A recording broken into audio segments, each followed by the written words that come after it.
welcome to Boho Bookworm. I thought I would share with you today what my most recent additions are to my Goodreads page. Let's put the coffee down. Before I spill it, I add some random books onto my Goodreads TBR. The second a book just sounds good, or I hear someone talking about it, I get a bit too excited, and I probably have about 500-600 books on my Goodreads TBR. Not even joking. Oh no, 856.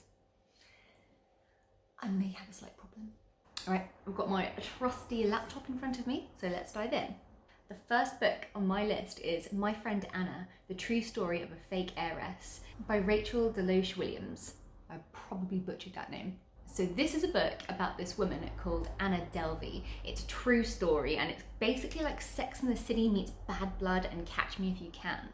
I think it kind of reminds me a little bit of The Tinder Swindler because it's the story of this young con artist posing as the heiress of New York City. As most of you know, New York is my absolute dream. One day. So Rachel befriends this girl called Anna, and she is this self-proclaimed German heiress. They'd go out and have all these like fancy lavish dishes, and somehow Anna would always just like get the bill and just pay for absolutely everything. She was super generous. Then one day Anna suggests they go on this massive, amazing, luxurious trip, but when they're there, her credit card just mysteriously declines. It stops working. Whoops. And so unravels all of these unpaid bills and all the deceits and the lies that Anna has just gotten away with over the years. There's a strong element of female friendship, and just the fact that it's a true story and what someone can actually get away with really fascinates me, so I'm interested in reading this book. I seem to have a thing with Annas at the minute because the next book is called Anna, the Biography by Amy Odell. This was an instant New York Times bestseller. So this is the biography of Anna Wintour, the editor-in-chief of Vogue. I adore fashion. It's something that just, I've got a massive obsession and love for it, a massive passion. So as a child, funnily enough, Anna was just this tomboy. She had not a clue about fashion, she wasn't interested in it at all. But then, entering her teens, she became into, you know, the typical fashion-obsessed teenager, and her father actually was the one that pushed her into becoming the editor-in-chief at Vogue. So she was super excited to start her career, so she left school early and got this job at this trendy boutique in London. The story just follows all of the different magazines that she worked at, her journey to New York once again. I mean, Anna's in New York, what's going on with me? I'm just really excited to dive into this. I mean, every time I watch a film like Cruella or House of Gucci, anything like that, I'm just instantly enamored by the world of fashion, and I have this thing in my head that one day I'm going to be this amazing fashion designer, even though I have no idea how to sew. Though I do have lots of learn how to sew books on my Amazon wishlist. I've also got sewing machines on my Amazon wishlist. Don't know how that's going to ever happen because these hands aren't really good at much. But yes, I'm excited to read that book and just get into the headspace of I'm going to be the next Anna Wintour, editor in Vogue at a fashion magazine, darling. Okay, then going on to a thriller, Beneath the Stairs by Jennifer Fawcett. I know it's such a common trope, but stories about women that have to return to their hometowns after like some horrible thing happens kind of fascinates me. I mean, it's what two of my books are all about really, or like the crux of the story. And this is about a woman who returns to her hometown after one of her childhood friends attempts suicide at this local haunted house. Now this haunted house apparently like ruined their lives 20 years ago, and I don't know if this woman's not been back since, but I'm interested to find out how their lives were ruined, why the friend tried to commit suicide, how the house is haunted. I got lots of questions. It's a book I really haven't heard that much about, so excited to dive on in and let you know what I think. The next book is Magpie by Elizabeth Day. I can't remember where I've heard of these books. I mean, I watch a lot of other people on Booktube and leave loads of comments, so if it is you that has recommended this book or enjoyed it, thank you for these recommendations because I am just lapping them all up at the minute. I mean, the first line of this premise just sounds excellent. She has almost everything. The rest she'll take. Dum dum dum. This is said to be like single white female meets the perfect nanny. This is a book about Marissa and Jake, who are seemingly just the perfect couple, but they have this roommate, Kate, not Anna. I just don't like living with people in general. I couldn't do it personally. I mean, I'm far too particular about my space, but yeah, they have this new lodger because, you know, it helps them pay the bills. It's a bit of extra income for them. But Kate isn't perfect, like no one is.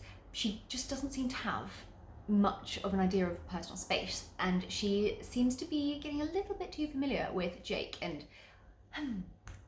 I'd just be so uncomfortable as a girlfriend if there's just this other woman in the house. It's just weird. Marissa and Jake, although they're this perfect couple, they are having issues conceiving.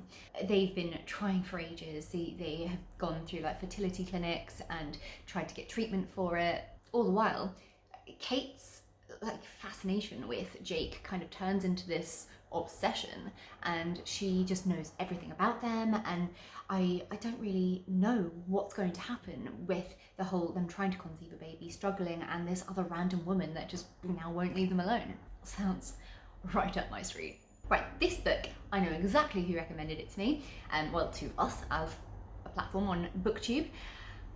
The lovely Lauren from Lauren and the Books. She is busy reading the series about the 6 Tudor queens. So this is the first book in the series, Catherine of Aragon, the True Queen by Alison Weir. Very much out of my comfort zone, this kind of book, but just from her reading blogs of it, it sounds really fun and enjoyable, and I'm really interested in reading more out of my comfort zone. I've been loving romance books this year.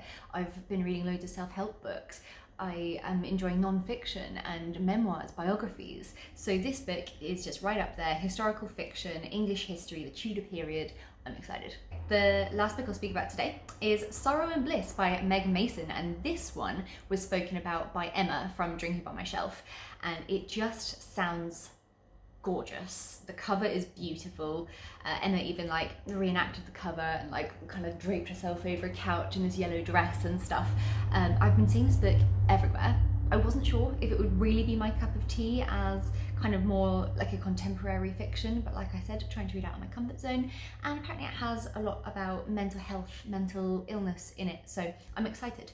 This is a novel about a woman called Martha. So Martha's like, I mean, I know something's wrong with me, but I don't really know what it is. She's married to this guy called Patrick, and Patrick's like, you crazy bitch, like you're fine. Stop like overthinking things. Before they got married, she said, look, guy, I don't want kids, okay? He's loved her since the age of like 14 years old. So he's like, that's fine, like you're more than enough for me. From the premise of this book, it kind of sounds like she wakes up one day and she's like, oh shit, actually I do want children, but now it's too late. Fuck. At 31. I just so badly want a family and kids. It's literally my biggest dream to have, and I am so scared of struggling. So these books like Sorrow and Bliss, and the other one about struggling to conceive with Jake and Marissa, it's a real fear of mine now at 31.